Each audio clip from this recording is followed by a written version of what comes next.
Hey everyone! Tonight we're diving into one of the most shadowy secrets from history. A period when a woman found reading the wrong book might face being burned at the stake.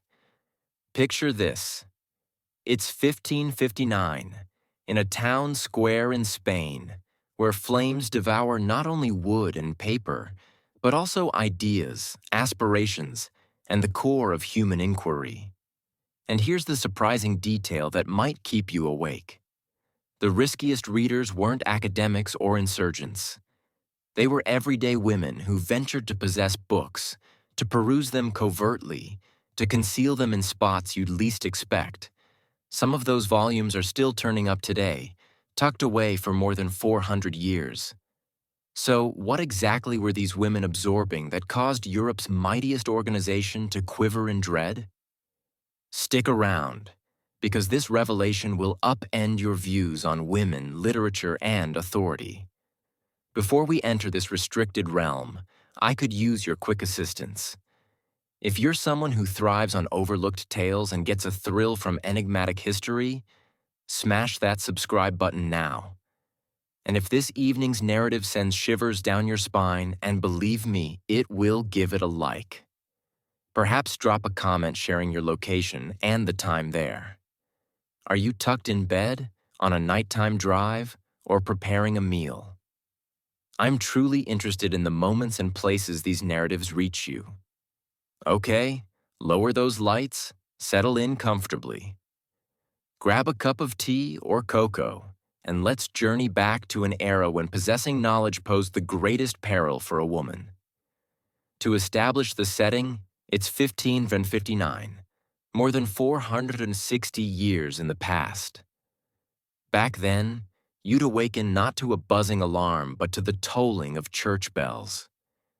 Your existence would revolve around saints' feasts and crop cycles rather than calendar years. Looming over it all like an unrelenting shadow was the Inquisition.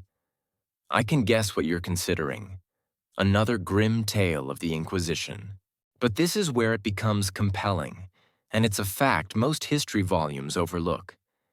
The Inquisition extended beyond pursuing witches or executing heretics publicly. Those sensational events were uncommon. The genuine horror was subtler and more routine. Consider this scenario. Suppose the authorities declared tomorrow that specific books are now prohibited, not merely to purchase, but to possess, to examine, or even to contemplate. Then envision a vast administrative apparatus, akin to the IRS but dedicated to literature, that could arrive at your doorstep anytime and insist on inspecting your shelves.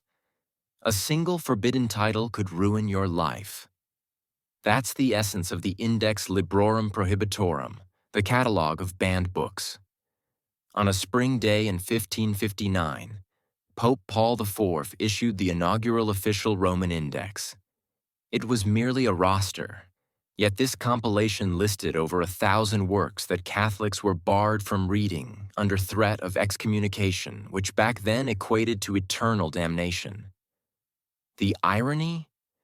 Many prohibited titles weren't overtly shocking. Prayer manuals, guides to meditation, volumes promoting a direct bond with God without clerical intervention. But why would the Church fear prayer books? Let me sketch a scene for you. Suppose you're a priest in 1559. For over a millennium, your position has been assured. You're the conduit between common folk and divinity. You interpret the Bible in Latin, a tongue most can't comprehend. You enact the ceremonies. You control the path to redemption. You're indispensable. Abruptly, books proliferate, not painstakingly transcribed manuscripts that demand months and fortunes to produce, but printed editions. Courtesy of Gutenberg's press from a century prior, books are turning, if I may say, nearly accessible. Some suggest that perhaps individuals can pray independently, interpret scripture in their native language, and undergo personal spiritual encounters without your involvement. If you're that priest, your concerns transcend doctrine. You're anxious about your livelihood, your significance, your dominance. And while that's alarming for men engaging with these books, it's exponentially more frightening when women begin perusing them. In the 16th century, there existed this notion, and I wish it were fiction, but records confirm it, that women were more vulnerable to demonic sway. Why? According to contemporary rationale, women were deemed more sentimental, more gullible, more, well, let's acknowledge the medieval outlook wasn't progressive. There was a notorious 1486 text called the Malleus Maleficarum, the Hammer of Witches, which contended that women were prone to heresy due to intellectual frailty. I know I winced when I first encountered that, but this is where it turns truly captivating. The Inquisition's meticulous archives. Yes, they documented everything, as if thorough records of persecution affirmed their righteousness, reveal they were especially wary of literate women. Not merely readers, but those who possessed books, who maintained collections. Ponder that. In our era, a book-laden person is viewed as learned, refined. In 1559, a woman with numerous books prompted thoughts like, "She's likely a witch," or, graver still, "She's reasoning independently." And heaven forbid, quite literally, that a woman reason autonomously. Now let me describe the fallout from the index's release. Envision yourself as a nun in a Spanish convent. You've devoted years to amassing a modest personal assortment, perhaps 10 or 20 volumes. Mostly prayer texts, saint biographies, aids for meditation and drawing nearer to God. These are your prized possessions. In a society where women couldn't hold property, wield influence, or typically testify in court, these books belong to you. They embodied your inner realm, your secluded domain, the aspect of yourself beyond anyone's grasp. Then, one day, Inquisition agents arrive with the fresh index. They scrutinize your books individually. Abruptly, half your collection is illicit. Just like that. Volumes you've cherished for years, prayed alongside, relied upon during nights of uncertainty and dread, they're now contraband. What would you do? Surrender them for incineration? Conceal them? Contend that these texts are sacred? That they fostered your closeness to God? The issue is, contesting or resisting marks you as a target, signifying you're disputing ecclesiastical power. And disputing power is the gateway to heresy. And heresy culminates in, well, you know the outcome. Thus, most women relinquished their books, and those volumes were burned not discreetly but publicly.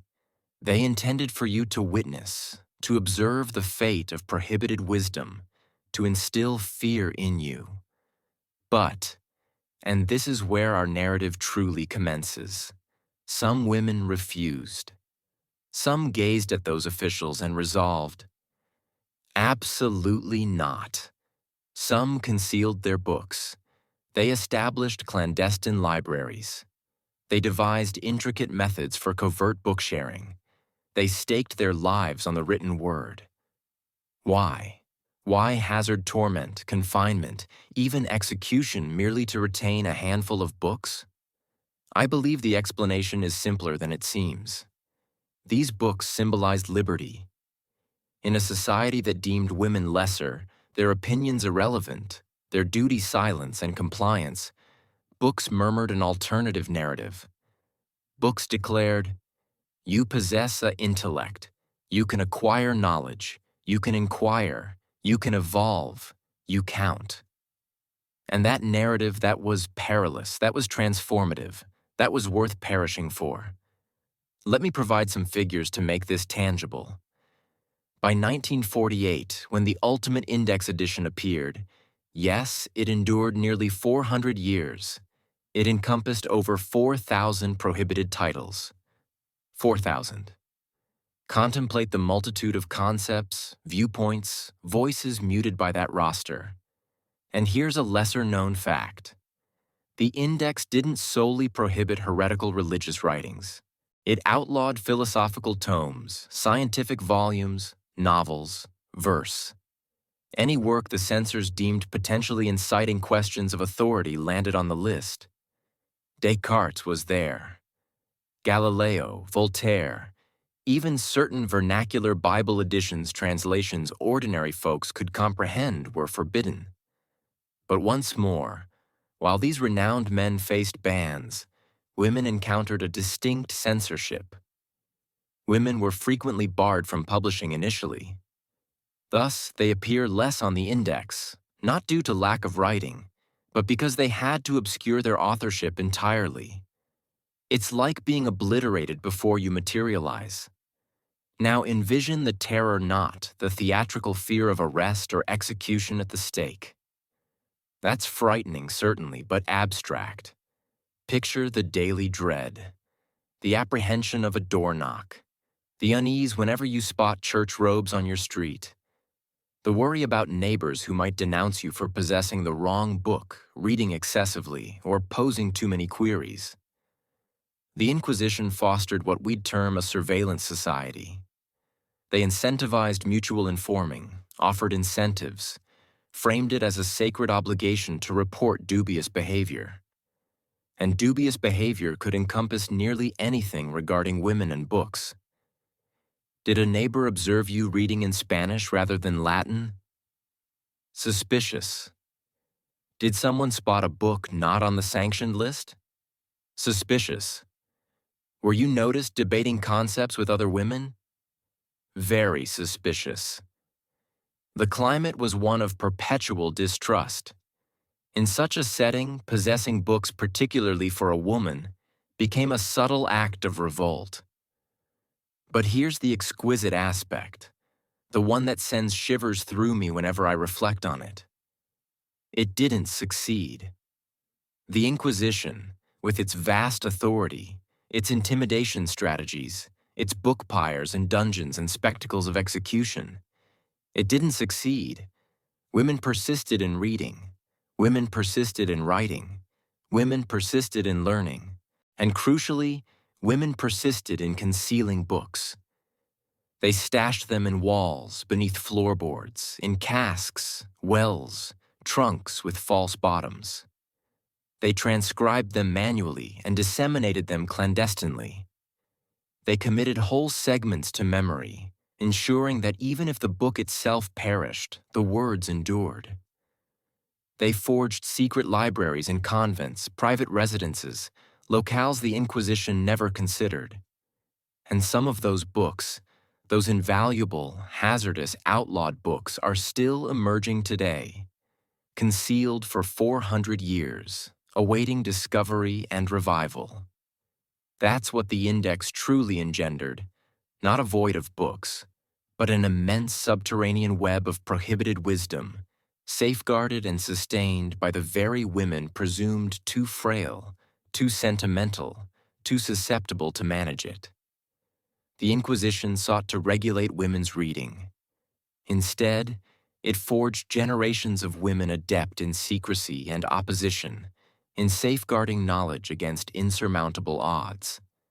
And that's merely the onset of our tale. As we conclude this initial segment, linger on this vision. A woman solitary in her chamber, illuminated by a candle, absorbing a book she's forbidden to have. She comprehends the perils. She knows the consequences of discovery, yet she reads regardless, for the words on those pages convey something the surrounding world never would, that she's capable of comprehension, of learning, of independent thought. That woman's name could have been Teresa. It could have been Christine. It could have been someone whose identity we'll never uncover because she was astute enough to avoid traces. But she was genuine. She lived. And the book she safeguarded, the wisdom she conserved, contributed to molding our contemporary world. In the forthcoming segment, we'll encounter one such woman by name. A woman who forfeited her entire library to the Inquisition's flames, but retaliated by authoring her own volumes, so potent they ultimately canonized her. Her narrative is one of endurance, tactics, and spiritual brilliance. And it commences with a family secret harbored for generations, a secret that could have doomed them all. But that's for the ensuing moments.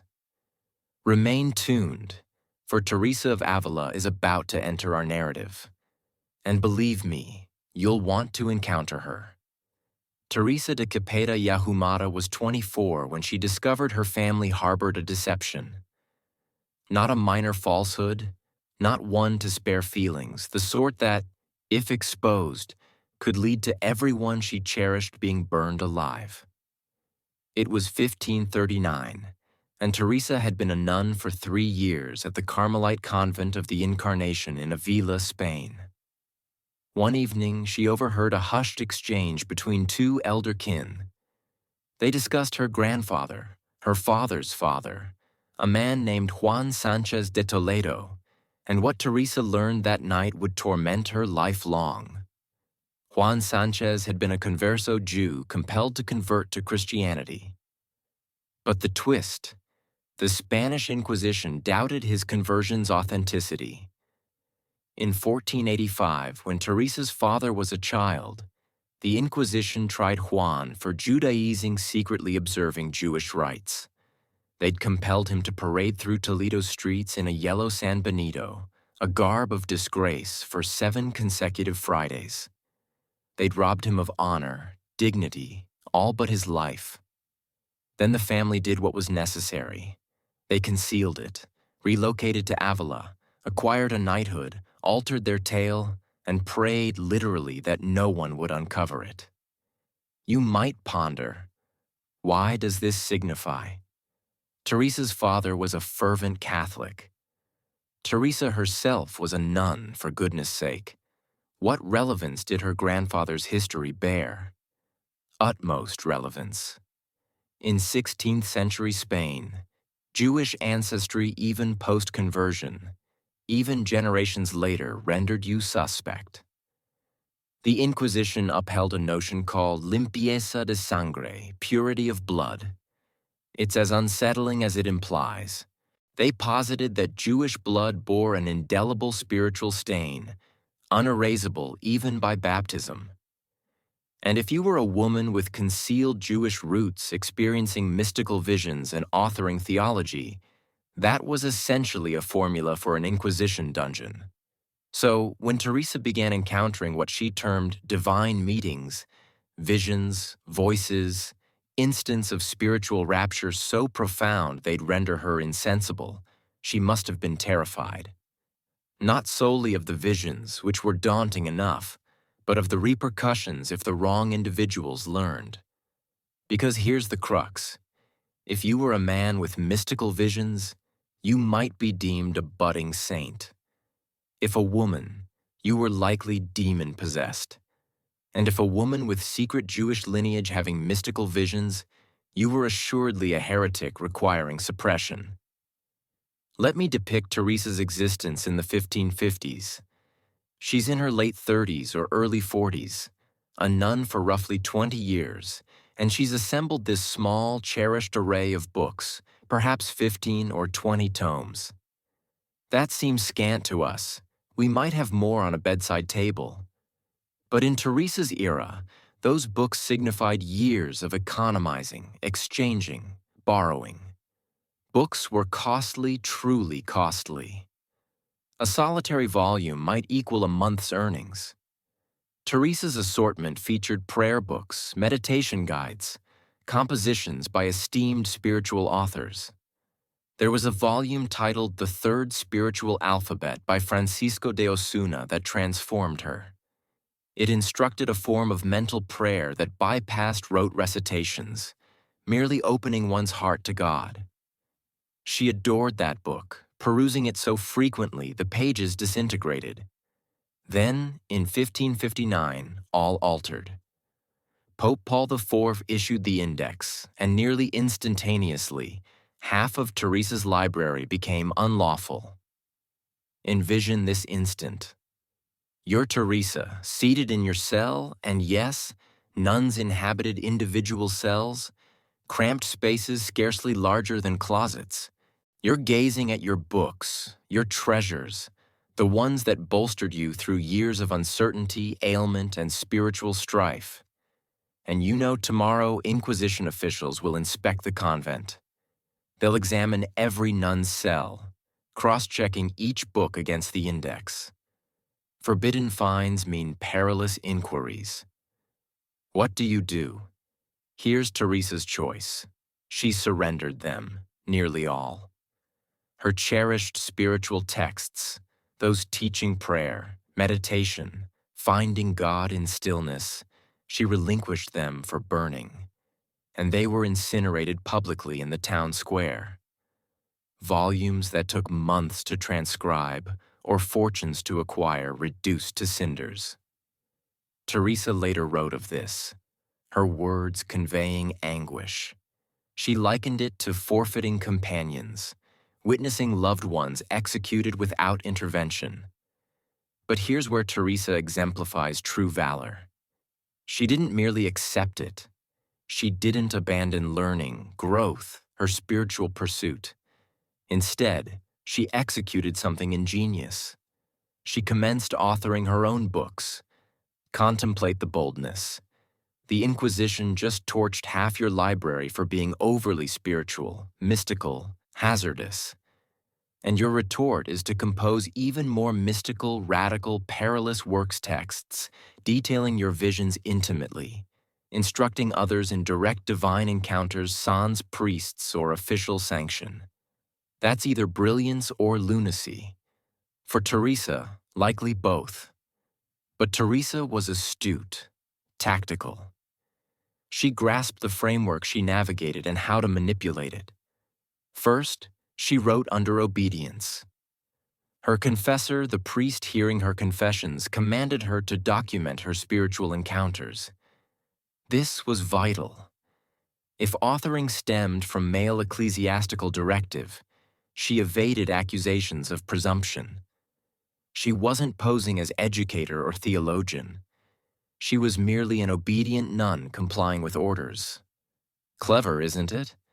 Second, she presented her writing as confession, not guidance. Her autobiography's title translates to the book of her life, yet it resembles a "don't burn me at the stake" memoir. She's perpetually stating, "I'm likely erroneous here, just a wretched woman ignorant of theology, and please, erudite men, amend me if mistaken." But then, and this is the masterful element, she'd trail those modest disclaimers with excerpts of breathtaking theological profundity. She'd delineate prayer states that seasoned theologians couldn't express. She'd dissect spiritual growth phases with scientific accuracy. She'd essentially declare, "I'm merely a foolish woman who knows not," then deliver some of the most refined mystical theology ever committed to paper. It's akin to someone claiming, "I'm awful at basketball," while slamming a dunk from the free throw line. And the Inquisition. They observed. Naturally, they observed. They always did. Teresa's autobiography reached the Inquisition. They sequestered it for years, scrutinizing for heresy.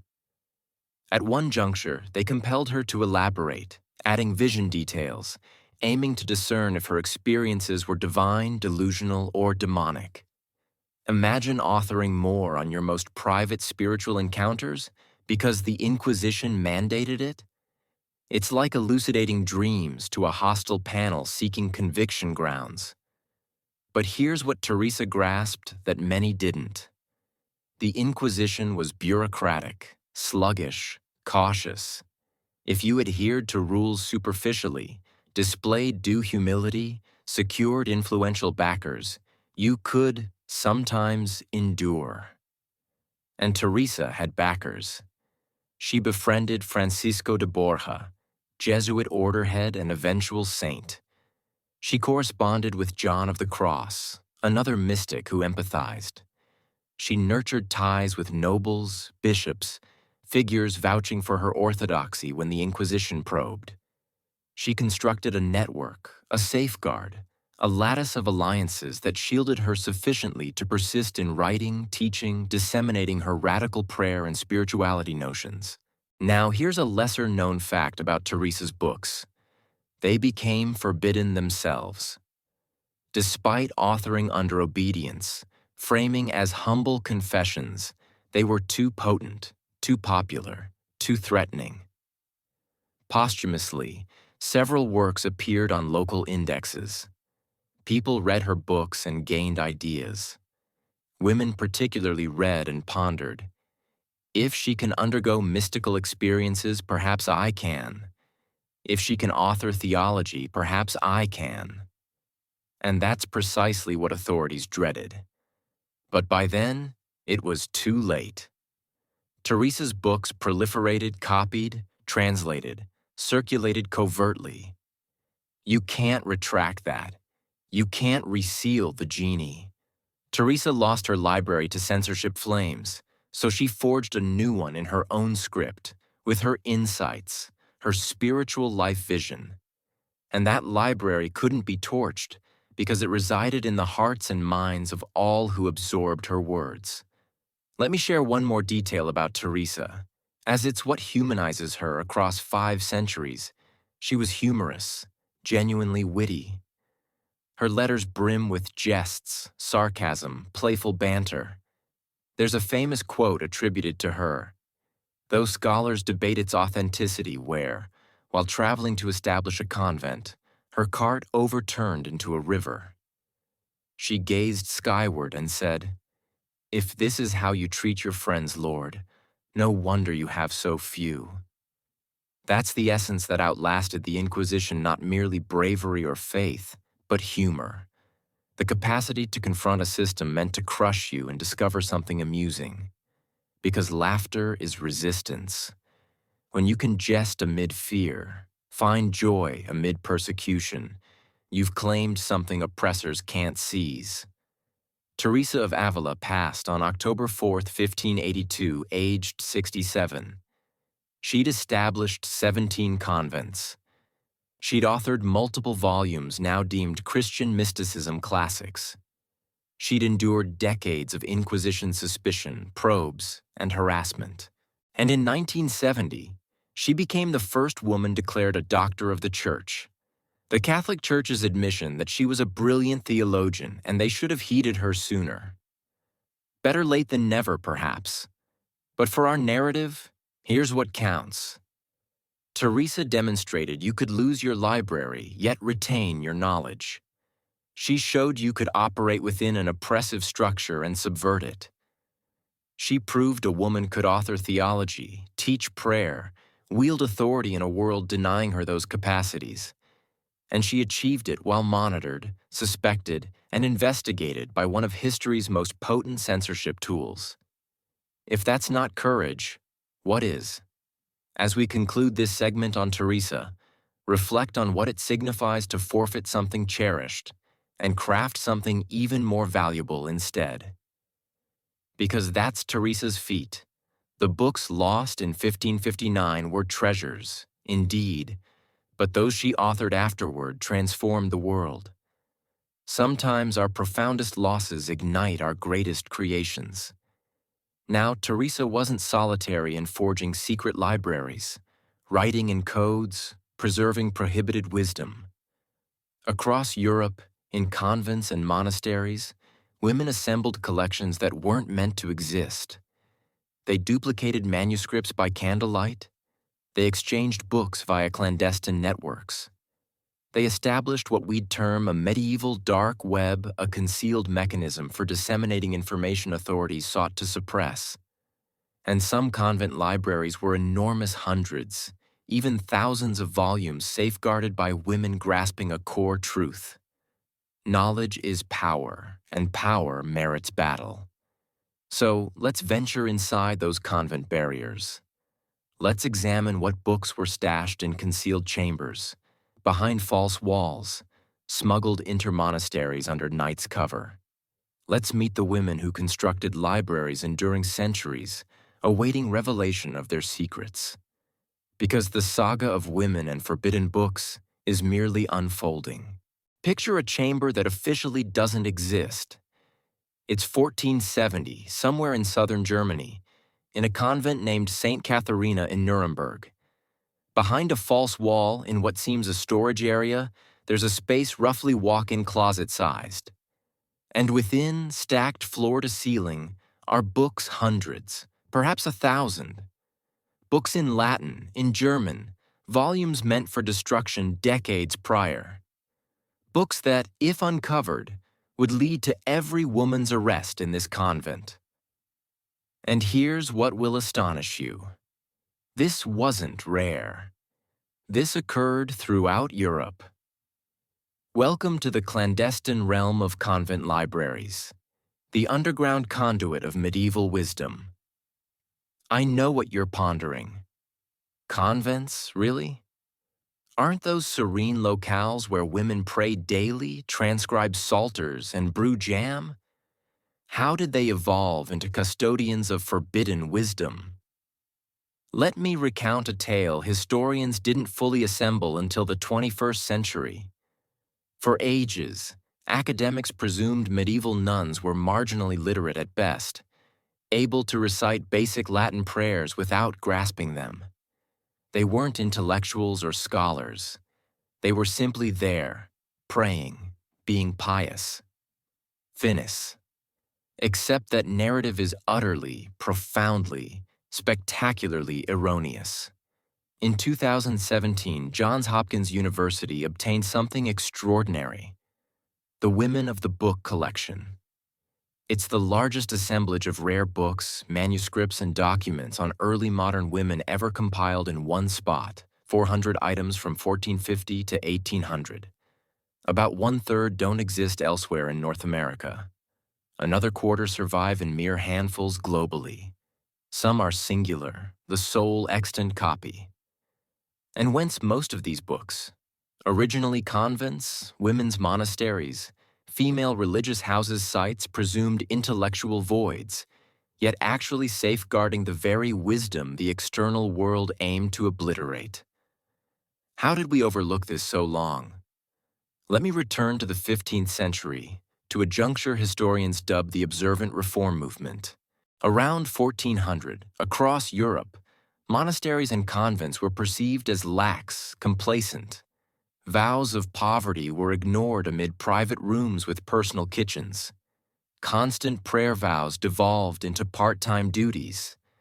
It was comfortable, secure. Reformers decried this as antithetical to monasticism.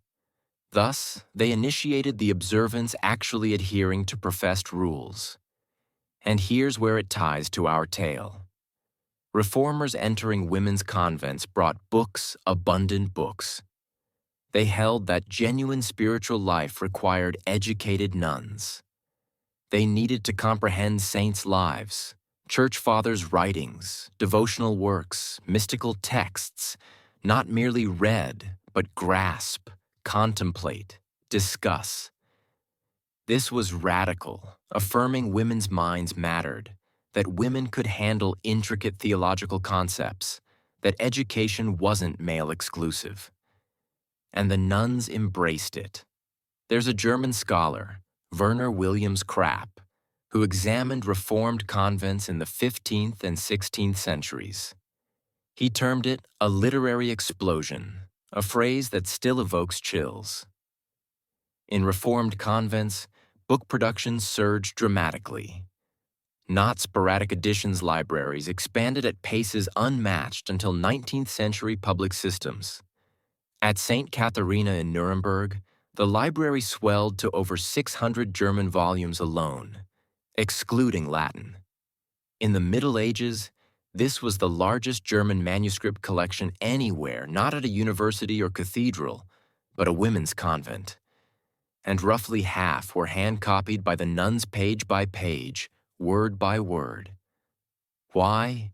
Because books were power, freedom, the one element these women controlled in a world dictating everything else. Now let's explore how these convent libraries functioned, as it's both intriguing and cunning. First, convents developed an interloan system. If Nuremberg had a book Bavaria desired, they'd lend it via traveling friar, courier, or trusted laywoman en route. During the loan, the borrowing convent might duplicate it entirely. So one book becomes two become four. Knowledge proliferates like a beneficial virus of enlightenment. Suddenly, dozens of copies exist of a text meant rare and controlled. Church authorities knew and attempted halts, issuing decrees against unpermitted loans. But enforcement was inconsistent. Monitoring loans across Europe's hundreds of convents? Impossible. The system was too decentralized, organic, ingenious. Second, convents cultivated specialized collections. Some emphasized mystical literature, others medical texts, as nuns often managed hospitals and required healing knowledge. Some amassed music manuscripts, for proficient liturgy singing demanded musical expertise. Some even gathered secular literature, poetry, philosophy, histories. And they didn't merely collect, they curated, deciding preservation worth. They annotated margins, debating theology or adding reflections. These weren't passive depots, but dynamic intellectual arenas where women interacted with ideas. Let me offer a concrete example to make this vivid. There's a Venetian convent, Corpus Domini, in 1395. A nun named Bartolomea Riccoboni maintained a chronicle of daily convent life from 1395 to 1436. This chronicle endured and was translated into English in the 1990s by scholar Daniel Bornstein. Upon studying it, Bornstein uncovered the unexpected. Corpus Domini nuns weren't solely praying and sewing in quietude. They were profoundly involved in contemporaneous politics. They concerned themselves with the papal schism when 3 men claimed papacy. They opined on church councils, tracked international affairs, knew worldly events, and cared. How? Books, letters, visitors bearing news. These women forged an information web linking them to Europe-wide occurrences. Bornstein writes, and I adore this. Far from being closed in upon themselves and interested exclusively in their own spiritual lives, the Sisters of Corpus Domini were deeply engaged in the world beyond their walls. Isn't that lovely? These women, presumed isolated and ignorant, were cosmopolitan and informed. They read, learned, discussed, debated. They were intellectuals, and this transpired in convents Europe-wide. Now here's where the plot intensifies. With the 1500s Reformation and especially the 1559 Index, these convent libraries abruptly became highly perilous. Recall, many collected books were mystical texts on direct divine communion, prioritizing personal prayer over ritual. In the Counter-Reformation's paranoid milieu, these resembled Protestant heresy. So what did nuns do? Hand over libraries for burning? Some did, complying from fear or conviction. Those libraries are lost. We'll never know their wisdom reduced to ash. But other convents innovated. They erected false walls, hidden rooms. They maintained dual sets, one for display, approved texts for inspectors. Another concealed the true library, valued reads. They devised codes. A letter saying, "We're praying especially for Sister Margaret's health," might signify, sending that forbidden book with Sister Margaret next Tuesday. They employed trusted intermediaries, laypeople, friendly clergy, reform-minded bishops to relocate, hide, secure books. Essentially, they became book smugglers, trafficking contraband literature via safe houses that were convents. Can you envision these women, supposedly renounced the world, vowed to obedience, meant meek and submissive? They ran an underground resistance with books as weapons. There's a splendid example from England illustrating these networks' sophistication. When Henry VIII severed from Rome in the 1530s and dissolved monasteries, many English nuns fled continent-ward to Belgium, France, Portugal, re-establishing communities. And fleeing, they carried books, not any, but chosen judiciously. Liturgical for worship, order histories and spirituality, novice training aids. Some were ancient 1300s, 1400s manuscripts, irreplaceable gems. And they succeeded. Those books endured. Some now in libraries bear inscriptions narrating journeys. This book belonged to the Benedictine convent at Brussels, brought from England in 1598. From the library of the Brigittines at Lisbon, preserved by the nuns who fled persecution. These inscriptions are messages in bottles across centuries. We were here, we saved this, we mattered.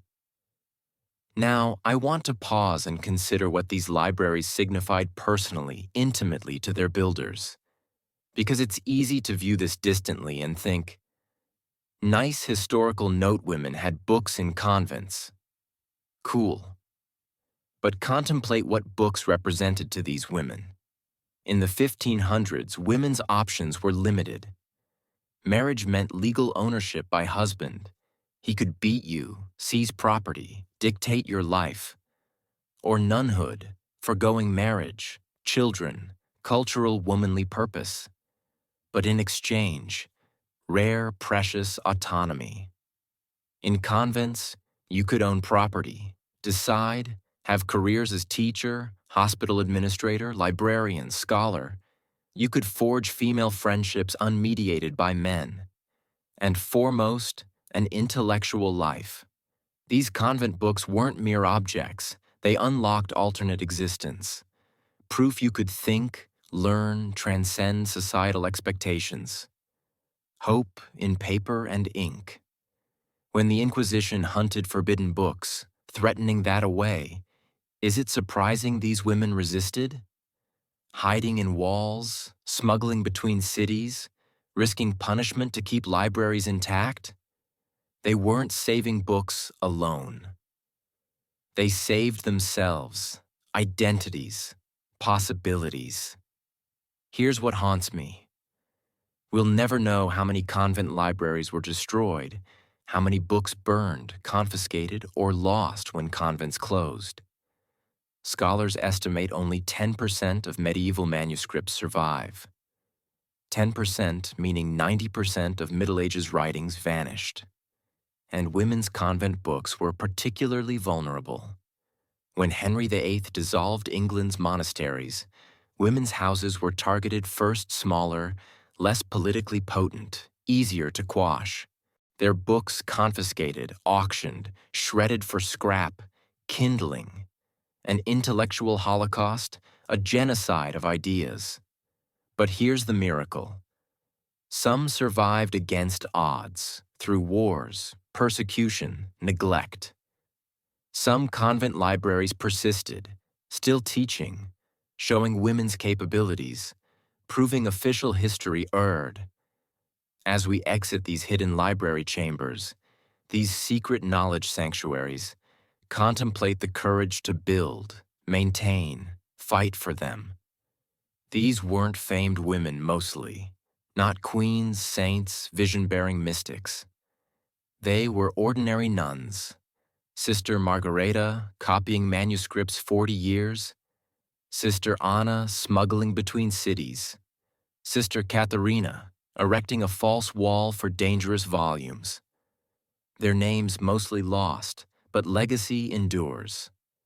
Every scholar opening a surviving manuscript finding a 1487 nun's marginal note, every hidden inscription or provenance mark discovered, we hear their voices across time. They say, "We read, we thought, we mattered, don't forget us." And we won't. But these convent libraries weren't solitary spots for women amassing forbidden knowledge. While nuns created sanctuaries within religious confines, Other women, secular, noble, even queens assembled personal libraries rivaling universities. They gathered books challenging authority, pushing limits, opening new thought avenues. And one woman particularly emerges as perhaps the Middle Ages' most exceptional bibliophile, a woman who not only collected but authored books, wielding literature as weaponry, showing a woman's pen mightier than any sword. Her name was Christine de Pizan, and she's about to enter our story with a query echoing centuries. If women had authored history, what would they have conveyed? Paris, 1390. A 25-year-old widow sits in a cramped room amid her most valued belongings. Not jewels or furnishings, but books, dozens, perhaps over 100 already, with plans for more. Her husband died 3 years prior. She has 3 children, a widowed mother, a niece, all reliant on her. No inheritance. Her husband's kin seized all. By medieval French law, she essentially non-existent. Widows lacked legal rights, couldn't own property sans male guardian, certainly couldn't earn via intellectual labor. Yet this woman is poised to achieve what no European woman had. Become a professional writer, not a nun scribbling spare time, not a noble dabbling poetry as pastime, a professional sustaining herself. Well, through words. Her name is Christine de Pizan, and by her story's end, you'll grasp why she matters not solely to our secret library's tale, but to women's intellectual freedom history. But here's the twist enhancing her tale. Christine wasn't French-born. Christine entered the world in Venice in 1364, daughter of Tommaso da Pizzano, physician and astrologer. Around age 4, her father received a lifetime offer. King Charles V of France invited him to Paris as royal astrologer and physician. This was medieval equivalent of Google recruitment irrefusable. So the family relocated. Young Christine matured in Europe's most intellectual court. Charles V was book-obsessed, building France's first royal library with over 900 volumes medieval Library of Congress equivalent. Christine's father accessed it, thus Christine did. Here's where Christine lucked out, unlike most medieval girls. Her father advocated educating daughters. Unusual, profoundly so. Most 1300s men viewed girl education between futile and perilous. But Tommaso da Pizzano harbored the radical notion his daughter's mind deserved cultivation. He taught her, permitted royal library reading, introduced court-visiting scholars. By teens, Christine read Latin, Italian, French. She'd studied poetry, philosophy, history, science, a liberal arts education, informally via books and mentors valuing her. Then marriage at 15 era's norm to young nobleman Etienne du Castel. Here Christine lucked again. Her husband encouraged continued study, bought books, supported intellectual pursuits. By accounts, they truly loved, rare in arranged marriage age-like lottery win. For 10 years, Christine lived her happiest phase. Good marriage, healthy kids, financial stability, boundless book access. She built a library rivaling minor nobles. All perfect. Then her husband succumbed to plague. He 34, she 25. Overnight, all changed. Here's what ensued: a masterclass in survival via intellectual ingenuity. First, husband's kin claimed estate, arguing widows couldn't manage property, dragging her to court repeatedly, draining resources and vigor. Second, Christine pursued owed funds from husband's court roll, but medieval bureaucracy, slow, corrupt, woman-hostile, yielded naught after years. Third, supporting self. 3 kids, mother, niece, 6 dependents. No income. So, what if you're a 1390 widow, sans rights, inheritance, wealthy kin, but with education, books, writing ability. Become a writer, professional, sell words. Christine began with poetry, mostly love poems, court popular, but hers had flair. Technically adept, emotionally resonant, addressing loss, grief, longing, hope relatable to all. Within years, patrons emerged. Nobles commissioned poems. She earned not much initially, but family-sustaining. Then ambition struck. In 1399, she penned something commanding court attention. Epistle to the God of Love, defending women against era's misogynistic literature. See, there was the Romance of the Rose, portraying women as deceitful, lustful, manipulative temptresses, hugely popular. Men quoted it socially. Christine retorted, "No, this is erroneous slander. I'll prove it." The epistle attacked the romance, arguing flawed female depictions stemmed from male-authored stories. If women wrote, perhaps different portrayals. Problem isn't women, but men writing about them. Scandal ensued, a productive one, sparking talk, debates, sides. Scholars discussed her ideas, some supportive, some vicious, but all read her. Christine found her niche, the woman who retorts, defends women, voices unspoken female thoughts. And she'd need many books for it. Over 30 years, Christine authored over 40 works. Poetry, philosophy, political theory, military strategy. Yes, she penned the Book of Deeds of Arms and of Chivalry, so effective it was English translated, used by commanders.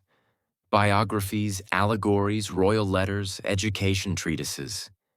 She wrote ceaselessly, prolifically, brilliantly.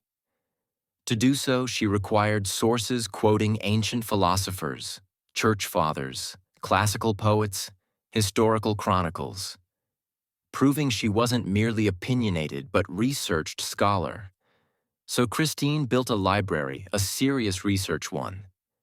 At career peak, scholars estimate 200 to 300 books. Perspective. Early 1400s University of Paris library held about 700. Christine's personal collection neared 1/3 a major university's as private individual, woman, widow, son's income save writing earned. How afforded? Partly earnings, but also borrowing, trading, networking with book owners permitting research loans. Christine excelled at networking, knowing Parisian intellectual elite. Borrowed from nobles, royal library, monasteries, copied needed sections, returned originals. Became one-woman research institute. Now, the book making Christine Europe famous, ensuring 600-year survival. The Book of the City of Ladies. 1405. Christine 41, 15 years professional writing. She undertook something audacious, unprecedented. Systematic defense of women's intellect, virtue, capability via historical evidence. The book is allegorical. 3 virtues. Reason, rectitude, justice appear to Christine, instructing her to construct a city, metaphorical refuge for worthy women shielded from misogynistic calumnies. To build, Christine recounts great women's tales throughout history.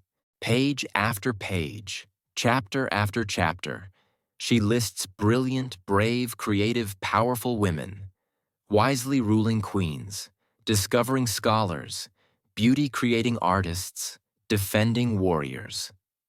Draws from classical mythology, ancient history, Christian hagiography, contemporary events. Cites sources, builds arguments, constructs irrefutable case. Women always capable of greatness. If unknown, men authored histories, omitting women. Here's a favorite passage where Lady Reason explains women's public life absence. Paraphrasing Middle French, raise girl and boy identically same education, opportunities, encouragement. They'll prove equally capable. Women's seeming lesser accomplishment isn't nature, but nurture, society, birth-told girls' role. Quiet, obedient, unambitious. This 1405 over 600 years ago, Christine articulated ideas mainstream feminism wouldn't embrace until 20th century.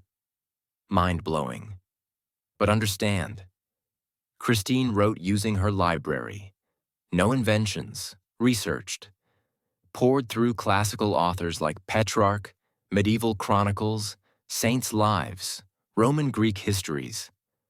Found every remarkable woman example, compiled into impossible-to-dismiss argument, based on critics' respected sources. That's why Christine's library mattered.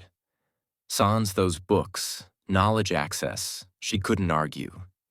She'd be another opinionated woman, easily dismissed. But with library, research, chapter and verse citation, she became seriously regarded.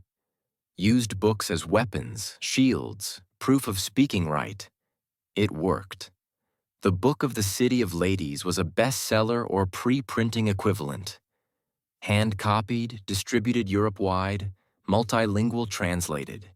Queens, noble women owned copies. Inspired women to write, argue, self-defend against cultural misogyny. Christine turned personal tragedy, widowhood, poverty, legal battles into platform. Used books for career and movement. Now heartbreaking. Christine's library fate unknown. Post-1430 death, books vanished historically. Some sold, perhaps in royal noble collections. Some destroyed amid 100 Years' War raging at death. Point. Incredible collection 40-year built, representing her fights, beliefs lost. But what survived? Her books, her writings, those kept ideas alive. This paradox central to secret libraries, forbidden book story. Physical books destroyable, libraries burnable, collections scatterable. But ideas harder to kill. Once written, released, ideas live independently copied, translated, quoted. You can't retract. Christine's physical library gone, but intellectual legacy endures, still shaping women's education, written word power views.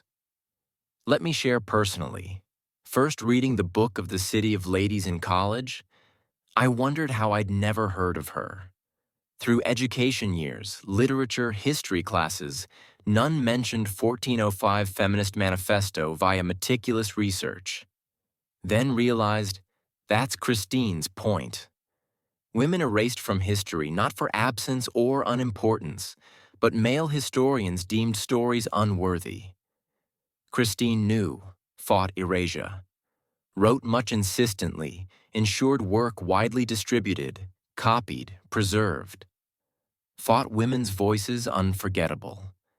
Here we are 600 years later, discussing, reading, learning from her. She won. But Christine fought not solely herself, but all women wanting read, write, think, access knowledge. And her era's fight grew dangerous. Early 1400s, church increasingly wary of literate laity, especially women. Growing fear. Independent reading might foster independent scripture interpretation, unclerical religious experiences, authority questioning. Printing press 50 years away, but manuscripts circulated widely. Education spread beyond monasteries, universities. Authorities cracked down. Decades post-Christine's death saw witch hunts killing tens thousands women Europe-wide, Inquisition power rise, Index publication. World grew far more perilous for book-loving women. So question, how women hide books? How keep libraries secret when wrong book could arrest or worse? What tricks, techniques, ingenious methods developed to protect prized possessions? That's our next direction into hidden spaces, false walls, secret compartments, physical reality concealing knowledge in destruction-seeking world. Into art, and it was art of hiding books plainly. Because if prior stories seem clever, wait till what women did needing make books vanish. Imagine a 16th century bedroom, small, sparsely furnished, bed, chest, perhaps chair, wall-hung crucifix, small table with Book of Hours open to day's prayers. All seems perfectly normal, pious, legal. But then you notice, wall sounds hollow on tap. One corner's floorboards misalign, chest deeper outside than inside, and pressing specific bedframe spot, hidden compartment opens. Inside, books. Books risking owner's arrest.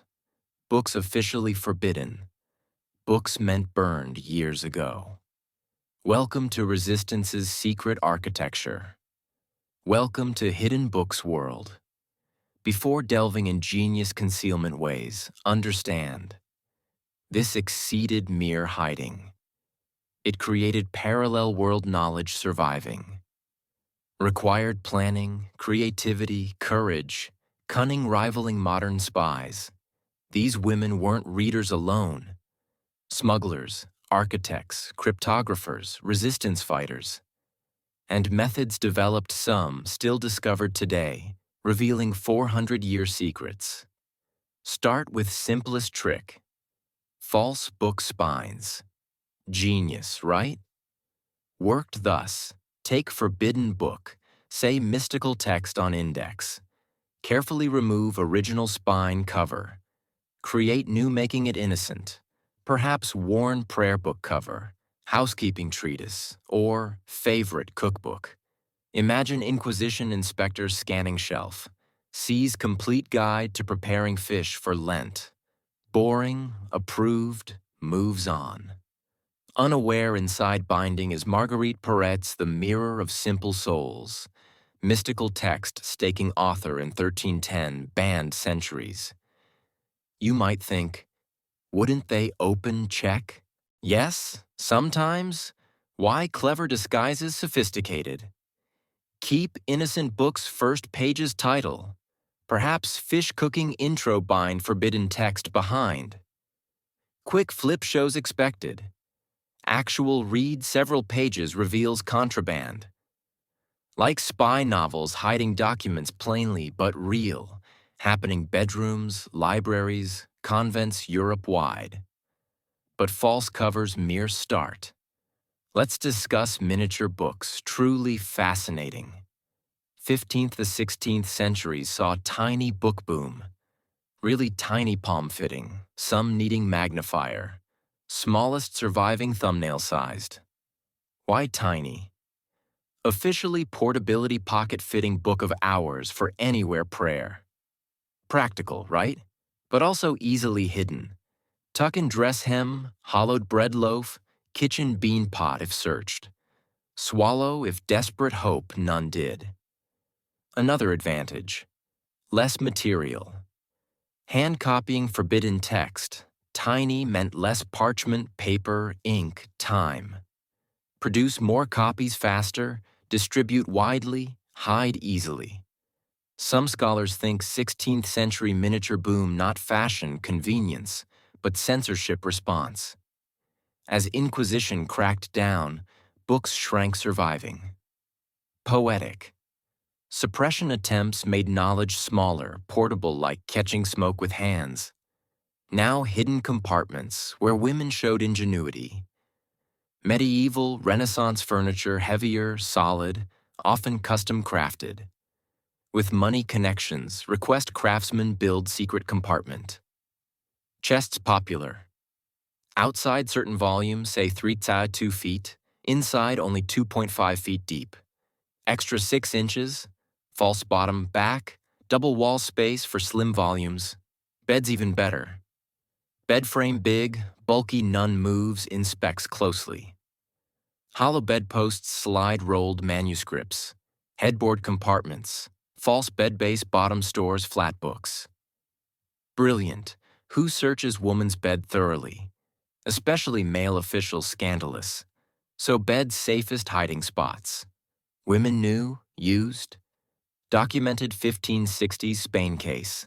Inquisition searched suspected heretic woman's home, reported owning prohibited books. Found nothing. Months later, post-natural death, relatives dismantled bed-selling. Inside post, 4 forbidden books, including Spanish Protestant Bible, died secret intact, but furniture just beginning. Let's discuss architecture: walls, floors, spaces between. Medieval Renaissance buildings different. Thick walls, sometimes 2+ feet, especially stone. Between inner-outer surfaces, often empty space for hiding. Women, especially convent nuns, experts utilizing. Worked with sympathetic builders, craftsmen creating hidden niches. Sometimes small, single book fitting, sometimes larger wall cavity shelves, accessed via indistinguishable panel. Trick: undetectable access panel. No obvious seams, hinges. Use press-in panels, sliding. Disguised as decoration, twisting carved wooden rosette reveals compartment. Floors same. Wooden floor, liftable board reveals beneath space. Ensure matches other boards, wear, discoloration. Some deliberately high-traffic hiding spots, natural wear blending. Think planning, foresight required. Couldn't hastily assemble hiding spot. Consider sightlines, traffic, search thoroughness, years ahead. Now mind-blowing. 1934 lists 100 years ago. English family cleaning country house. Opened ping-pong table cabinet storing equipment. Back, under old nets, paddles, manuscript. The book of Margery Kempe, mentioned earlier. Earliest English autobiography, 1430s. 500 years lost. Scholars knew existed excerpts, but full text gone. Assumed destroyed. Except wasn't. Hidden 500 years in ping-pong cabinet. Cabinet recent ping-pong, late 1800s invention. But someone hid precious book house somewhere. Over centuries, house changed hands, rooms reorganized, furniture moved, book ended unlikely places till ping-pong cabinet forgotten. But matters. Someone decided book needed hiding. Perhaps Reformation Catholic text destruction. Perhaps English Civil War. Perhaps old, valuable, protect. We don't know. But choice, well hidden, survived wars, fires, upheavals, cleanings. We have Margery's voice today. Read her words. Hear her story. That's hiding power. Not protecting papers, ink protecting voices across time. This technique shows in medieval Renaissance manuscripts. Women writing names in acrostics, word puzzles, marginalia seeming decorative but messaging. Sometimes, this book belongs to Sister so-and-so. Sometimes subversive. Official interpretation wrong. Here's real meaning. Having marginal conversations only other literate women recognize, understand. Then desperate measures when all failed. Burial literal. Documented women burying books. Gardens, forests, churchyards, oiled cloth, leather-wrapped, wax-sealed pottery jars, like treasure hoping someday, when safe, they, daughters, granddaughters, dig up. Sometimes worked. Famous Egypt case. Over 200,000 Jewish manuscript fragments in Cairo, Genesha, stored from year 1000, forgotten 900 years. Late 1800s exploration yielded medieval Jewish life literature trove. Some deliberately hidden from censorship destruction. Some stored per Jewish law forbidding God's name destruction. Results same. Books survived hidden centuries. In Europe, occasional buried book discoveries. Renovating old house finds pottery jar manuscripts under floorboards. Garden digging unearths leather satchel books. Not common, most rotted, lost. But occurrence shows desperation preserving forbidden knowledge. willing bury books like seeds, hoping future harvest. Now, most moving about hiding techniques, required community, trust, networks women aiding each other, protecting secrets. Hiding in walls needs trustworthy builder. False covers needs trusted bookbinder. Burying needs location shared or dies with you. Coded annotations needs women reading codes, not solitary resistance collective. Women creating systems, teaching techniques, passing hiding knowledge. Did generations. Mother showing daughter hidden compartment. Senior nun teaching novice disguising forbidden book. Women group agreeing code discussing dangerous topics sans intercepted letter fear. Built secrecy infrastructure, resistance architecture spanning continents, centuries. And it worked. Not always, perfectly. Many books destroyed. Many women caught, punished. But enough survived. Enough knowledge preserved. Enough voices traversed fires, fear reaching today. So stepping from hidden compartments, false walls, buried treasures, think what means hide something surviving centuries. What means protect idea care people 400 years later here. Not survival tactics alone, faith acts. Faith future better. Faith someday books emerge hiding. Faith knowledge once hidden not lost. Just sleeping, awaiting right moment awaken, and they write. Now we've discussed all this hiding, but not what they read. What books worth hiding? What texts so dangerous precious women risk all keeping? That's next into secret libraries content, books monasteries secretly copied, convents defiantly passed despite orders. Books about mystical experiences, yes, but also medicine, science, history. Books teaching women could think, create, exceed societal limits. Because what as important as how? And some books still controversial today. There's a 2017 moment changing historians' medieval women understanding forever. Johns Hopkins curator Earl Havens stood before classroom holding small, thick book brown animal hide bound, elaborate floral tooling. Pocket-sized, few inches tall, several thick. Opened showing medieval musical notation inside, student doctoral candidate Aurea Mednansky gasped. She'd seen descriptions years prior, researching 12 medieval Jesus life texts for dissertation, traveled 25-plus Europe, U.S. libraries, tracking copies. One 15th century German convent processional desperately sought. Sold mid-1900s private collector, vanished scholarly view. Assumed never see. Lost history, locked private collection inaccessible researchers. Yet here, professor's hands, university.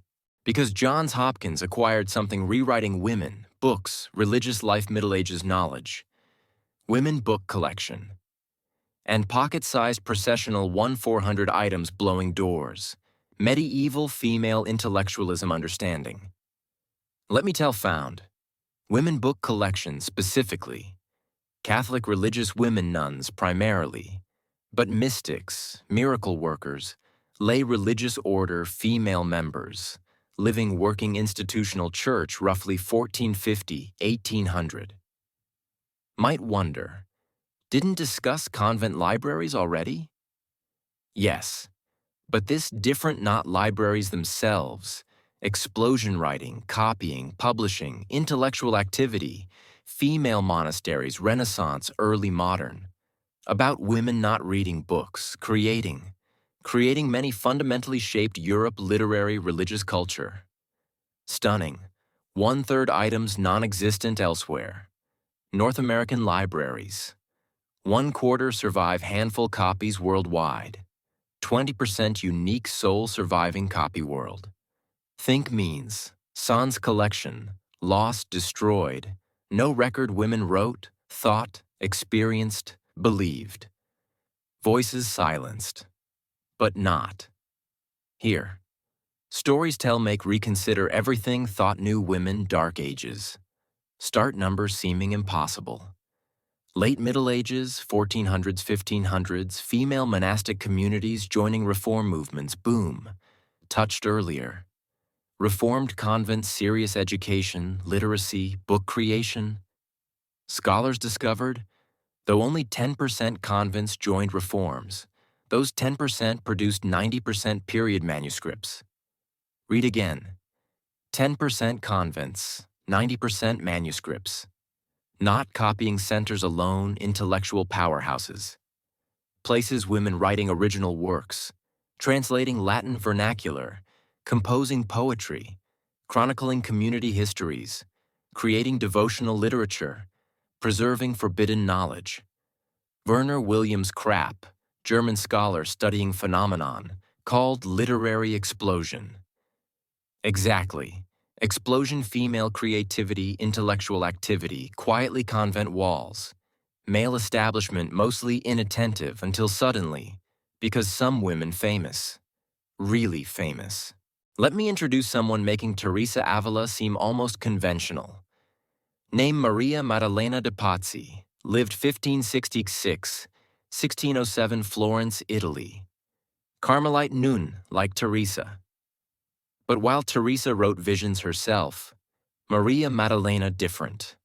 Dictated ecstatic trances. Picture. Maria Maddalena fall mystical states, completely unaware surroundings. Trances. Start speaking hours sometimes, voices not own. Speak as Christ, Virgin Mary, Holy Spirit. Other nuns follow notebooks, frantically transcribing every word. Filled 5 volumes ecstatic utterances. Thousands words. Transcribed nun teams recognizing Maria Maddalena's experience. Whatever. Important preserve.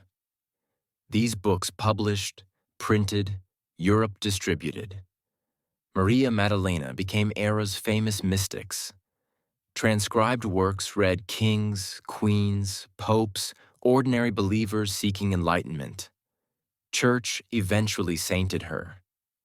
Books, libraries, paintings, sculptures commissioned. Woman spent adult life locked Florentine convent became international celebrity. But matter's story. None happened sans women writing words. Scribes, nuns with education, literacy, devotion preserved Maria Maddalena experienced. Female literacy made female mysticism possible. Female mysticism became female power form.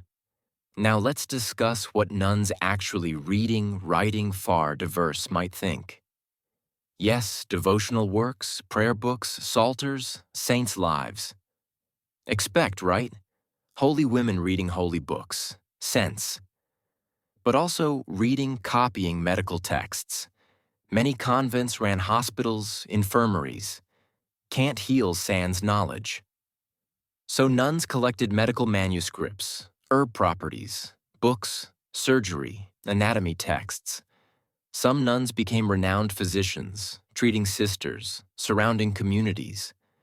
Reading, copying music manuscripts. Medieval liturgical music, complex, elaborate polyphonic compositions requiring serious musical education performed correctly. Nuns needed read notation, understand harmonies, teach younger nuns sing. Collected, copied music manuscripts, some beautifully decorated artworks themselves. Reading histories, Chronicles' own community's wider world. Venice Convent Corpus Domini, Bartolomea Riccoboni kept chronicle not unusual. Many convents did. Records daily life, major events wars, plagues, papal elections, important visitors. Nuns documenting world, creating primary historical sources scholars use today. And perhaps most surprisingly, reading secular literature, poetry, philosophy, classical texts. Not officially, perhaps not advertised, but reading. No, because some survive convent libraries. Often women's handwriting marginal notes showing engaging ideas, nothing prayer, piety. Short. Educated, broadly, intellectually curious, hungry knowledge all forms. Let me tell book perfectly capturing intellectual diversity. Commonplace book. Basically personal journal copying passages read books, adding thoughts, pasting images, letters, creating intellectual life scrapbook. One late 1500 Southwells Thorpe commonplace book, absolutely fascinating. Compiled women recusant Catholic family England, refused join Protestant Church England, faced persecution. What's inside? Everything. Prayers, yes. Recipes, medical remedies, poetry, religious, secular, letter copies, legal documents, mathematical calculations, drawings, jokes. Wild, eclectic mix high-low culture, sacred, profane, practical, philosophical. Exactly expect intelligent, curious people, religious persecution conditions preserving valued, case lost. And women created these. Compiled, added, past generations. Commonplace books windows female intellectual life. Show women's minds not confined narrow religious channels, wandering everywhere, absorbing everything, connecting knowledge domains. Now here's women book collection gets really interesting. About half items hagiographies saints' lives. But not any saints female saints. Holy women, mystics, miracle workers. Reading notice patterns. Holy women not passive, meek, obedient praying all day, dying peacefully. Complicated, difficult, powerful women defying authority, arguing bishops, performing uncomfortable miracles, refusing societal boxes. There's St. Catherine Siena telling popes what do, calling bad decisions. St. Hildegard Bingen, writing music, medicine, theology, natural science, preaching tours, 60s unheard woman. Margery Kempe mentioned before, pilgrimaging Europe-wide, repeatedly heresy arrested, talking out every time. These hagiographies models showed women possibilities, said, look, these women defied expectations, became saints. Difficult, okay.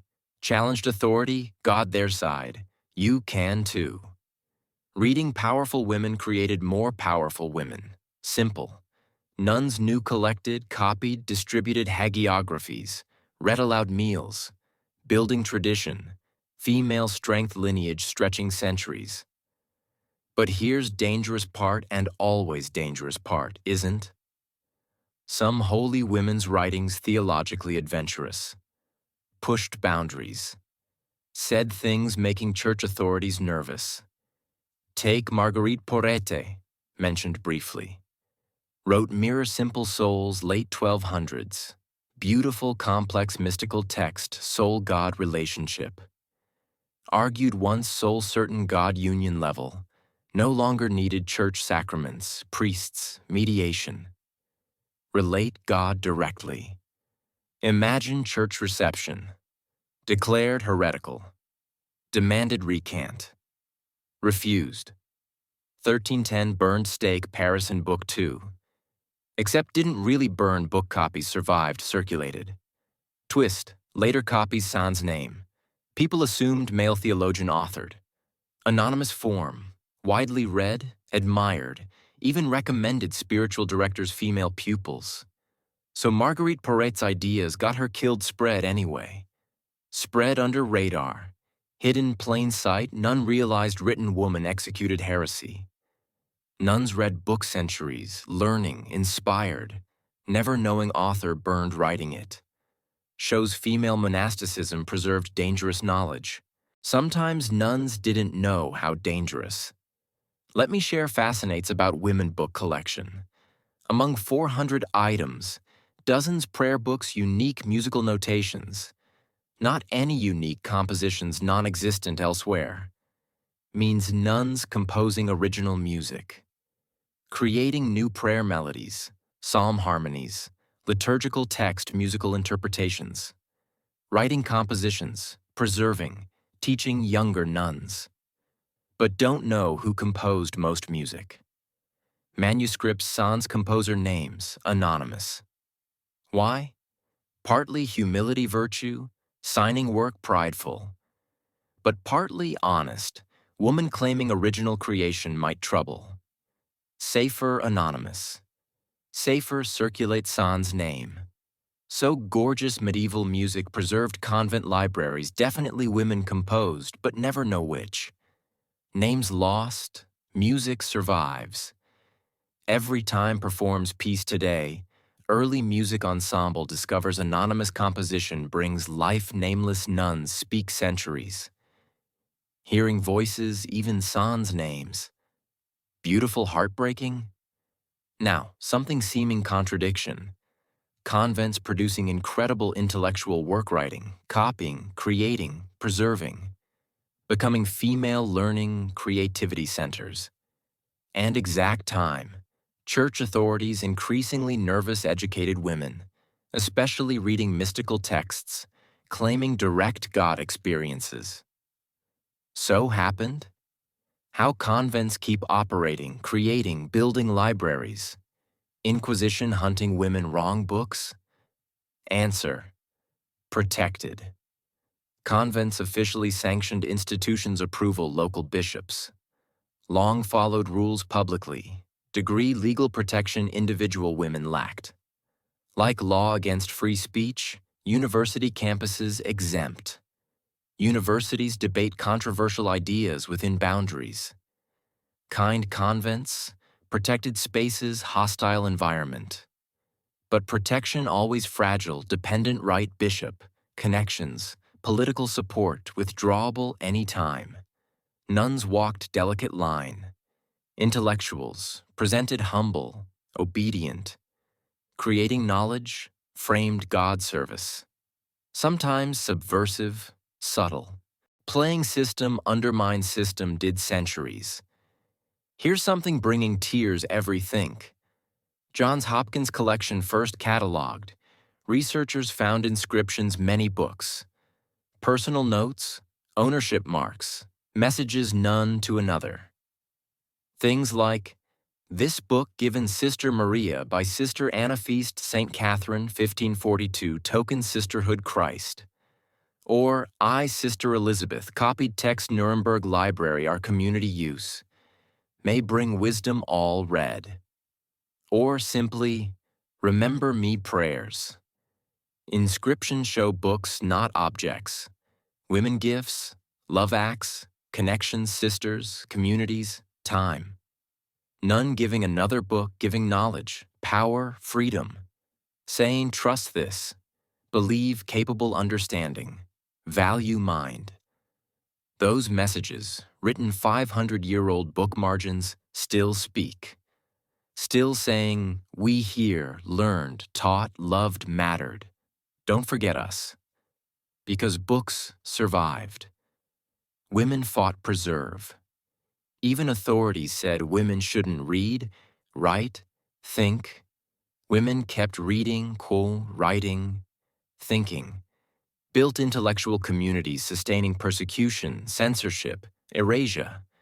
Communities left legacies still uncovering today. As close female monastic literacy chapter, hold image. Room nuns bent, writing desks, candlelight, copying manuscripts. Hands cramped, hours work. Eyes tired, keep going, no work matters. Preserving past, yes. Creating future. Ensuring knowledge survives, women's voices survive, ideas survive. But monastic communities, not only women fighting, preserve books. While Catholic nuns building libraries, institutional church, other women Protestant, dissenting, beliefs outside official structures, also creating libraries, preserving texts, fighting read-write. Some exile, fleeing homelands, creating new communities, foreign lands, practicing faith, preserving books sans fear. That's heading next. Across English Channel, World English Catholic Convents exile. Women fled carrying precious books, built new libraries places like Belgium, France, Portugal, creating underground railroad forbidden texts lasting generations. Because women's secret libraries story, not individuals, single communities. About networks, connections, international movements, women helping women preserve knowledge. Nowhere clearer than English Convent's Exile story. It's 1598. Small English women group standing Dover Dock, watching white cliffs fade. Nuns or trying be nuns. Now crime Protestant England. Wearing plain civilian clothes avoid detection, but hidden skirts, oilcloth wrapped, specially sewn pockets.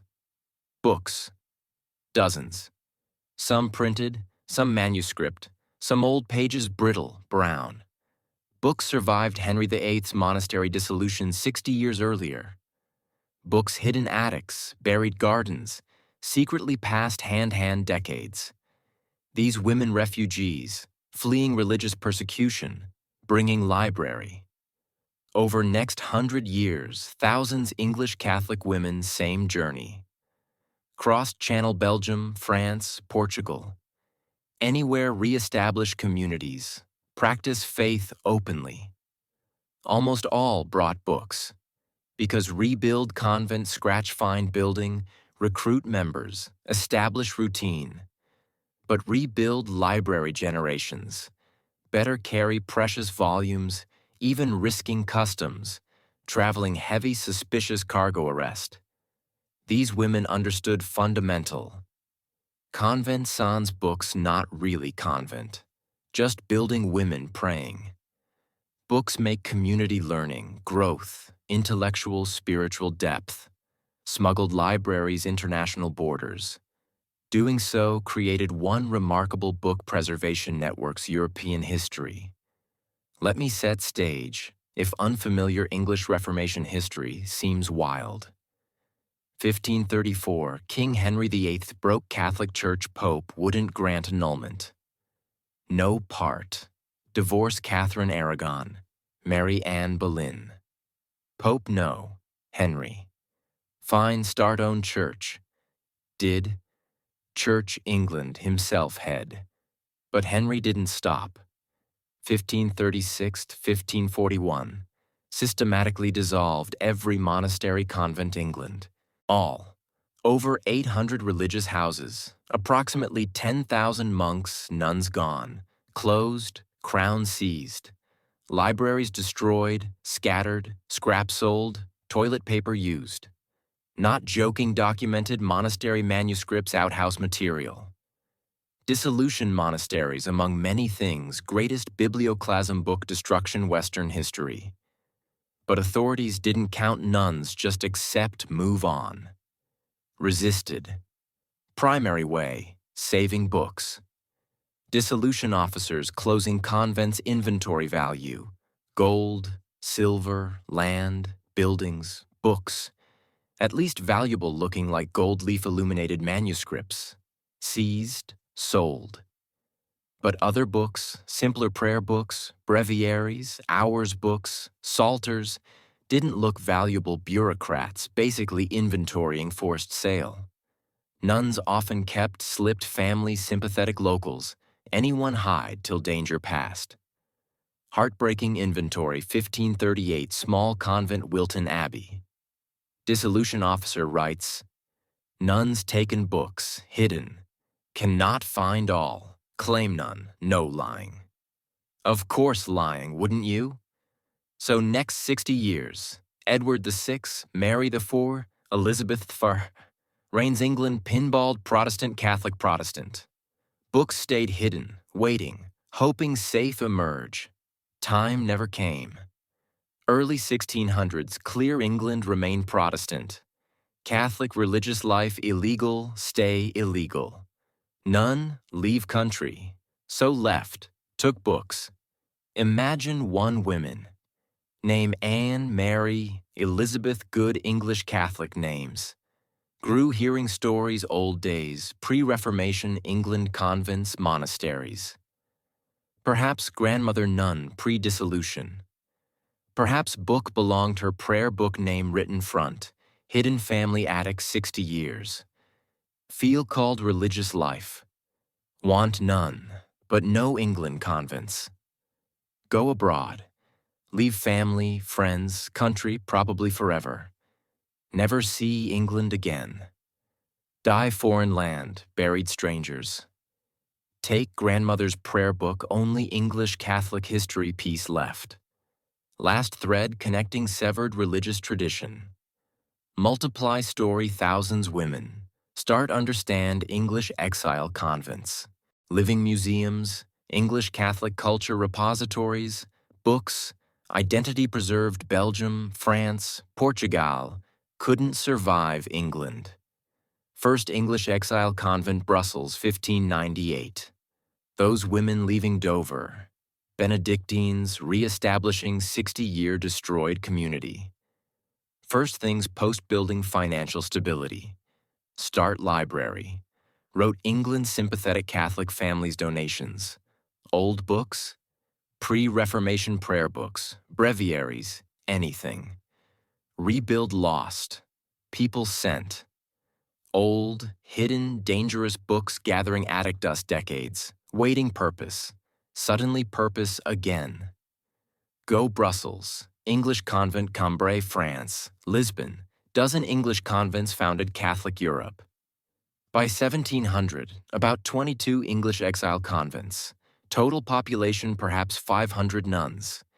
Nearly all libraries, some small, some substantial. Many books England come smuggled channel, carrying Catholic England memory no longer existed. Let me tell man understanding libraries' importance almost anyone. Father Augustine Baker, Benedictine monk, also exile. 1620s, 1630s. Spiritual director, English Benedictine nuns, Cambrai.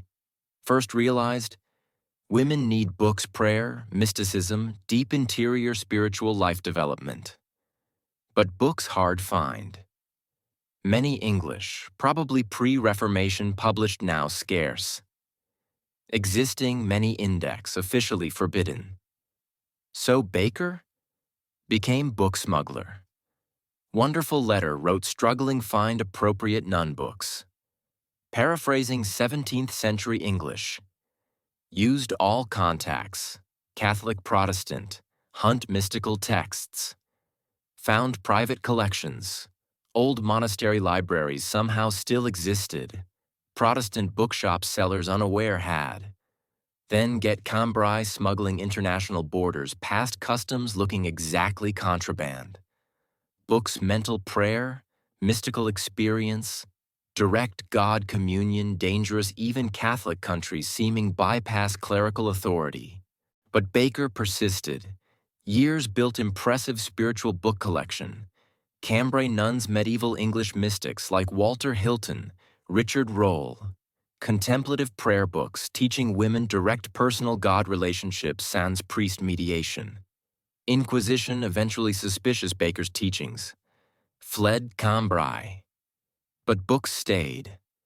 Library built, survived. Now, what makes exile libraries fascinating? International. Books moved convents different countries, creating early modern interloan. Convent Brussels might book sisters Lisbon wanted. Send trusted courier, traveling friar. Arrive Portugal. Lisbon nuns read, perhaps copy time resources. Send back on France, convent, keep, send different exchange. Books circulating underground network, English Catholic women continent spread. Information, ideas, spiritual teachings flowing channels English government couldn't control, Inquisition didn't fully know, operated official censorship radar. Beautiful, subversive, worked. Books surviving today, inscriptions, chains tell story. Open 17th century book, see from English Benedictines, Brussels. Below, given English Poor Clares Gravelines, 1643. Then transferred English Augustinians, Paris, 1689. Books lives traveled, shared communities understanding books too precious hoard, knowledge meant circulate. Let me tell one specific book capturing whole story perfectly. Psalter Psalms book printed Antwerp, 1610. Beautiful edition, famous Plantin press, musical notation psalms sung. Particular copy ended English Benedictine Convent, Brussels. Over centuries, nuns added inscriptions, different names, dates, handwritings. By French Revolution forcing convent close 1790s, Psalter inscriptions leased 6 nuns spanning 180 years. Read, used, cherished generations. When convent closed, someone unknown ensured book survived. Took, protected. Today, Psalter Downside Abbey, England collection. Made home. After 200 years exile, used, cherished generations English Belgium nuns returned England. Inscription chain ended, began. That book survivor. Survived women cared, preserve, pass, ensure not lost. But exile libraries not preserving old English books, creating new. Nuns exile writing chronicles, spiritual treatises, translations, letters. Documenting experiences, communities, spiritual lives. Remarkable Chronicle English Poor Clares Gravelines, Belgium. Covers 1608-1790s. Nearly 200 years convent history, written successive nun generations, each continuing last. What's Chronicle? Everything. New members joining. Death records, prayers, visions, miracles, descriptions. Local authority conflicts, books received, sent other convents. English Civil War stories affecting community though Belgium. Reflections English Catholic exile meaning cut home but keeping identity alive. Prayer, books, shared memory. Chronicle incredible historical document. Insight women's self-view. Mission understanding. Maintaining community centuries. Exists successive nun generations thought important continue writing. Historians preserving not past alone, own present future. Now something seeming paradoxical. Convents exile Protestantism banned Catholic religious life. Refugees fleeing persecution. But reading books many Catholic authorities also considered dangerous mystical texts emphasizing personal experience over church authority. English scripture translations, index forbidden. Spiritual writings interpretable Protestant leaning. So, women caught weird middle. 2 Catholic Protestant England. 2 independent Catholic Inquisition. Preserving English Catholic spirituality tradition emphasizing interiority, personal prayer, direct God relationship ideas making both Protestant Catholic authorities nervous. Got away partly exile outside normal control structures. Far Rome, Spanish Inquisition, English government. Small scattered communities unimportant draw official attention. Flying radar. Gave freedom not total. Enough read, write, think ways impossible, more visible, powerful, scrutinized. Sometimes marginalization creates innovation space. Sometimes exile means free. Here's something breaking heart. Most English convents eventually closed. French Revolution forced many shut, relocate. Napoleonic Wars disrupted others. Mid-1800s, Catholic religious life legal England again. Many exile communities returned home. Returned, brought libraries. Books Belgium 200 years back England. Books survived Reformation, Civil War, French Revolution, wars, plagues, fires, plagues. But not all. Some lost transitions. Some sold convents closed, needed money. Some disappeared, scattered history winds. Today, scholars piecing exile libraries contained. Tracking surviving books, reading inscriptions, reconstructing networks who owned what, sent whom. Detective work, ideas, archaeology. Every book found, inscription decoded, tells more remarkable women keeping English Catholic culture alive exile. Preserving books' odds, creating intellectual communities lasting centuries. As prepare leave exile convents, think preserving culture exile means. Maintaining identity cut homeland, building libraries foreign countries, knowing might never home, hoping someday perhaps not lifetime books return. That's faith, not religious alone, future. Preservation matters.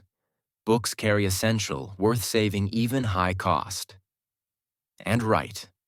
Those books mattered. Libraries survived.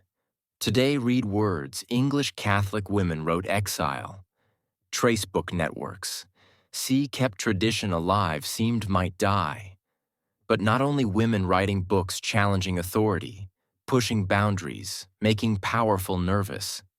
While English nuns preserving mystical texts exile, another woman completely different creating autobiography, raw, honest, utterly unconcerned people, thought her nearly burned heretic multiple times. Name Margery Kempe. Couldn't read, write. Middle-class housewife, mother. Somehow managed create book, survived 500 years, giving vivid medieval female spirituality portraits ever written. How? That's story turning next. Because Margery's book testaments something powerful. Don't need educated voice. Don't need literate create literature. Just need something say, willing fight right say it. And Margery Kempe had lots say. She's standing heresy trial again. Perhaps fourth, fifth honestly lost count. Year 1417. Place Leicester, England. Mayor absolutely convinced Margery Kempe Lollard heretic deserving stake burn. Evidence? Woman talking God lot constantly actually. Cried church loudly people complained. Wore white clothes claimed God told where. Traveled England, even pilgrimages Jerusalem Rome sans husband. Most damning, preached. Talked scripture, theology, personal Jesus visions. Public, crowds-like thought authority. Women didn't authority. Women certainly didn't preach. Women claiming visions probably demon-possessed. Women traveling sans male supervision? Definitely heretics. Mayor wanted burned. Crowd restless. Someone already grabbed, threatened throw fire. Things looking really bad. Then Margery did always trouble. Started talking, quoted scripture, told vision stories, defended eloquently, passionately, obvious sincerity, faith. Eventually authorities grudgingly let go again. Because here's thing, Margery Kempe. Illiterate. Couldn't read, couldn't write. Never formally educated. Middle-class housewife, worked brewer, ran horse mill business. Absolutely no business knowing much scripture knew, theologically sophisticated was.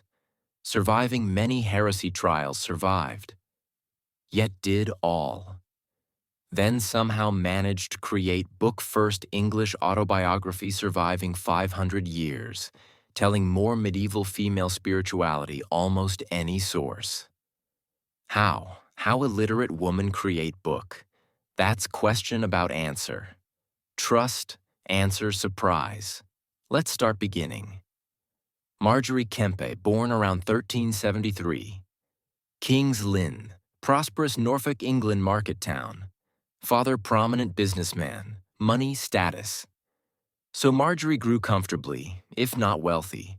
Married young, perhaps age 20, man named John Kempe.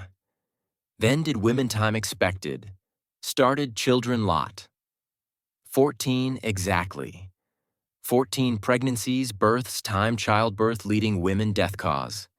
After first child born, Margery had what we'd call severe postpartum mental health crisis. Describes terrifying detail book, demons surrounding bed, telling damned.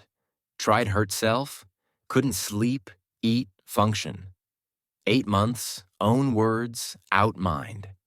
This 1394. No therapy, medication, postpartum depression understanding.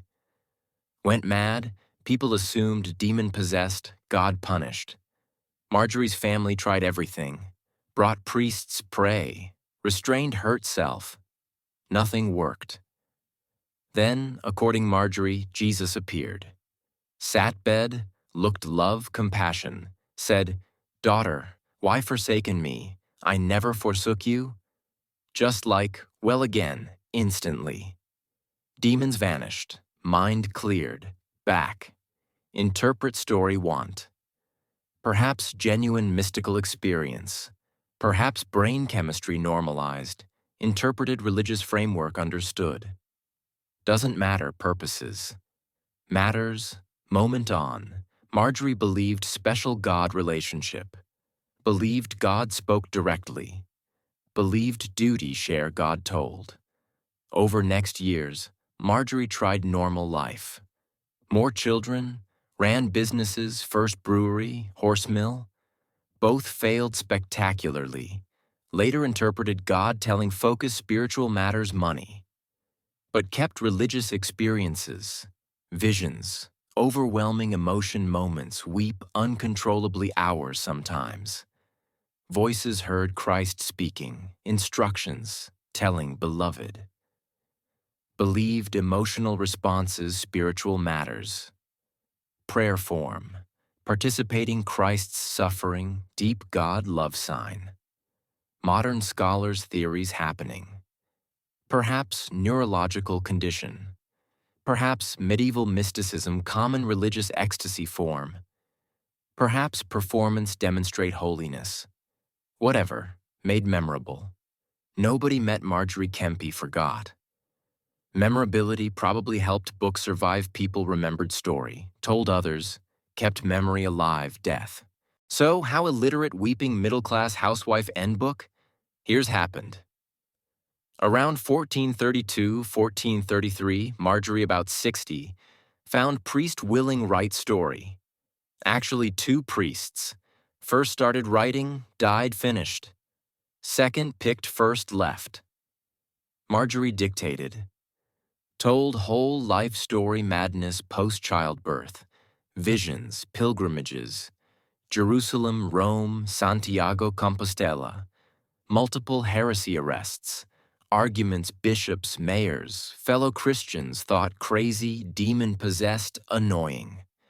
Told negotiations husband, yes. Negotiated John Kemp marriage. Wanted live chastely. Dedicate God fully sans marital relations distraction. He wanted husbands typically wanted.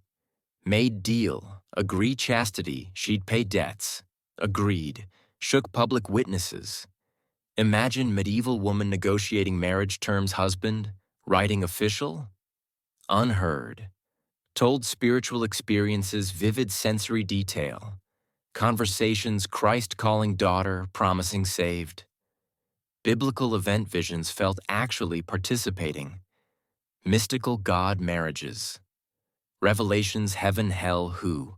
Held nothing. Wasn't sanitized, edited spiritual memoir make look good. Raw, honest, sometimes embarrassing. Admitted pride, vanity, enjoying fine clothes, fancy food. Admitted first visions unsure God devil. Admitted lots people thought annoying. Book called Book Margery Kempe, unlike anything medieval literature. Intimate, chaotic, emotional, honest ways most medieval religious writing wasn't. Then written, basically disappeared 500 years. No existed excerpts printed early 1500s. Short passages presenting Margery nice, quiet, anchorous woman walled cell prey. Hilarious no real Margery. Traveled thousands miles, far quiet get. But full manuscript lost. Scholars knew existed once, assumed destroyed, probably English Reformation, many Catholic texts burned. 500 years, Margery's full story missing. Then 1934 back ping pong cabinet someone found. England family cleaning country house. Storage cupboard behind old sports equipment. Manuscript. Brought scholar examined, scholar realized. This lost book Margery Kempe. Only surviving copy, earliest English autobiography, written woman, illiterate woman, somehow managed to create remarkable medieval literature documents. Manuscript dirty, worn, obviously well read. Someone treasured, read often pages smudged, dog-eared. Then somewhere, gotten hidden. Perhaps Reformation, perhaps later. Stayed hidden, forgotten centuries till 1934 daylight. Here's most powerful Margery's story. Didn't need literate voice. Found other ways. Dictated. Talked. Made memorable, impossible, ignore though couldn't write. Words written. Not just transcribing priests. Throughout life, Margery people writing letters, recording prophecies, documenting visions. Used literate around scribes. Made voice heard them. This scholars call collaborative literacy. Idea literacy, not individual skill, social practice. Don't need read, write, self-access people do you. Margery, despite illiterate access. New network, find sympathetic scribes, get story preserved. This how revolutions happen. Not dramatic moment, countless small defiance acts generations till suddenly impossible inevitable. Those hidden libraries? Not history, not past alone.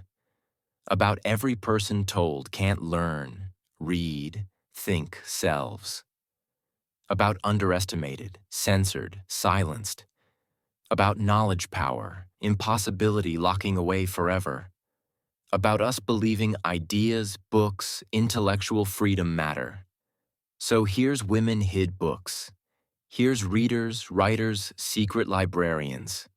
Here's everyone defied censorship form. Here's long tradition protecting knowledge, passing forward, refusing let anyone decide access.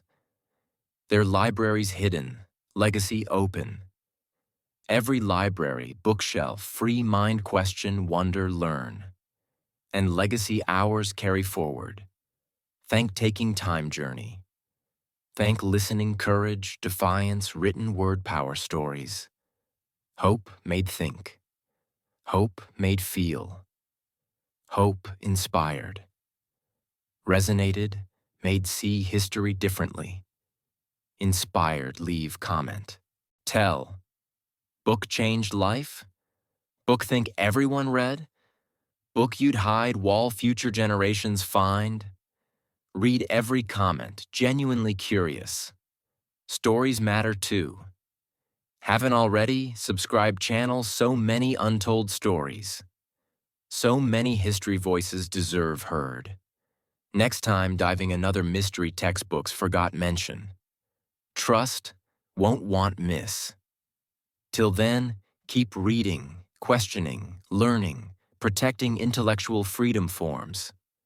Remember part tradition centuries back. Every pick book honoring everyone fought right do so.